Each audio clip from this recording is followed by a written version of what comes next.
کوئی منظر حسین نہیں ہوتا، حسین پتہ ہے کیا ہوتا ہے؟ وہ بازو، وہ کندھا، وہ ساتھ جسے پکڑ کر، جس پر سر رکھ کر دیکھو تو ساری دنیا حسین لگتی ہے۔ اگر عورت کسی مرد کو مفت میں اپنا جسم فراہم کر دے تو مرد اسے محبت کا نام دیتا ہے، اور اگر عورت اسی جسم کے پیسے وصول کرے تو فحاشہ کہلاتی ہے۔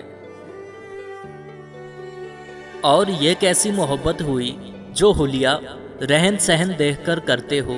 جہاں تم لوگوں کی شرطوں پہ پورا نہ اتریں وہاں تم لوگوں کی محبت بھی ختم ہو جاتی ہے۔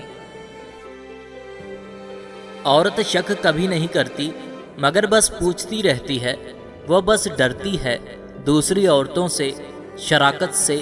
وہ محبت پوری چاہتی ہے اور اسے مرد مکمل چاہیے ہوتا ہے۔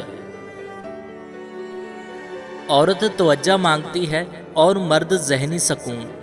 جہاں دونوں کو یہ چیزیں میسر ہوں گی یہ وہیں کے ہو جائیں گے۔ ماؤں سے کہو بیٹیوں کو کوکھ میں ہی رکھو، وہیں پالو، وہ بس وہیں محفوظ رہتی ہیں۔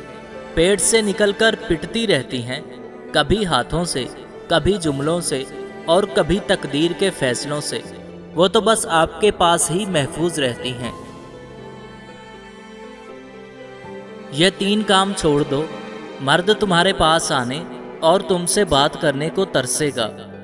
بد اخلاقی کرنا، محبت کو رسوا کرنا، زیادہ وقت موبائل کو دینا۔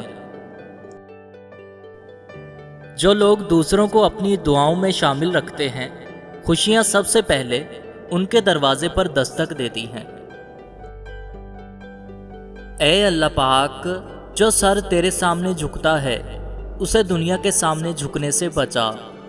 اے اللہ پاک، جو ہاتھ تیرے سامنے پھیلتے ہیں انہیں بندوں کے آگے پھیلنے سے بچا۔ آمین ثم آمین۔